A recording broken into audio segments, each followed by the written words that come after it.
I know His Majesty the King, of course, has had to scale back quite a few serious events. And as I pointed out to you before, of course, we can only report what we learn from the palace. And it's really important this, because as I've often said before, people forget that, His Majesty the King is in fact 75.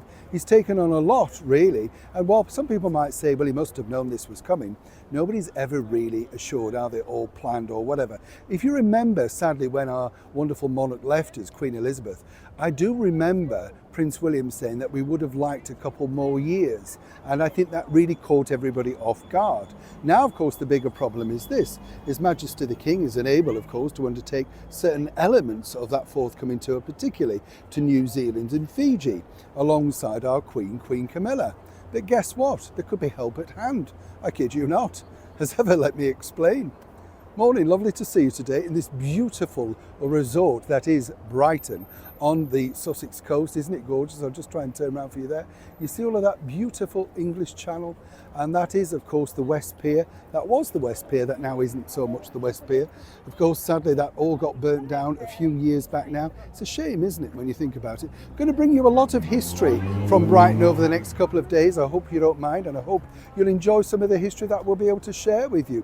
It's a bit like the history we're living through now, isn't it, really, of course, with His Majesty the King, the reign of King Charles III, which we've also enjoyed so much so far. I'm sure you'll agree. But as you can now understand, it's very difficult, isn't it, for him, because the bottom line is it's not about whether he can do it, it's about whether medically he's allowed to do it. These long haul flights take up a lot, don't they? Let's be honest. I mean, I don't know if you've ever done anything like that, but it's absolutely exhausting. Yes, it might be the best of creature comforts, but you've still got to get out there, smile and perform, and that's really the problem. As we know, of course, His Majesty the King loves Australia, huge fan of New Zealand. Sadly, New Zealand now looks to be off, and that's another problem. But moving forward, things could be about to change. How are you? We'll have a quick wave in this glorious sunshine. You all right? Behind me here is the beautiful Metropole Hotel, full of Edwardian history and all about Regency London and how they all enjoyed themselves. We'll take you inside there in a little while. I think you'll enjoy it, actually. So much history. I love those big staircases, don't you? And you think all of those gorgeous people from decades ago now wearing top hat and tails, big crinoline skirts, and of course the height of fashion. I wonder what they'd have made of us today, eh? When you think about it, it's frightening, isn't it, when you think? Now back to your royal story of the day. Interesting story this, because as we know, sadly, just for this period, the New Zealand leg of King Charles's tour is now off, as is Fiji, but it may all come back.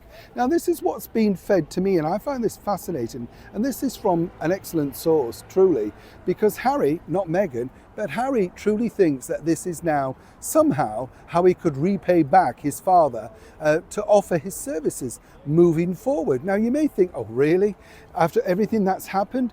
But the bottom line is Harry was brought up a royal. He understands what's really required. And the bigger picture is this. While he and Meghan saw themselves as the brand new King and Queen of Montecito, things haven't quite worked out, have they? So consequently for Harry, not Meghan, as I keep pointing out, he thinks that he could be of use. And that was part of the problem when he came over recently to meet with his father for the Invictus 10th anniversary. He felt he could have said, well, is there anything I can assist it with? Now, what I would suggest, totally off the record, is that it will be Prince William that says no. It's going to be his monarchy one day, and he will be shaping it any way that he wants. But on a more serious note, you don't know, as Charles is literally thinking, I can't do this, I could do with some help. And let's not forget, even his youngest sister, Princess Anne, the Princess Royal, she basically said that she'd felt that he'd slimmed it down far too much. So would he relent, and would he let Harry back, just Harry, to perhaps represent him on the wider world stage? Now, of course, could they be trusted? Would Meghan suddenly pop up? Would this be good for their brand? And while you may think this is all very up in the air, seriously, this is what's going on behind the scenes, and I'm able to share it with you first. I'd love to know what you think to this particular story, and of course, please like, share and comment. And finally, as ever, be respectful. Neil Shawn in the very heart of Brighton.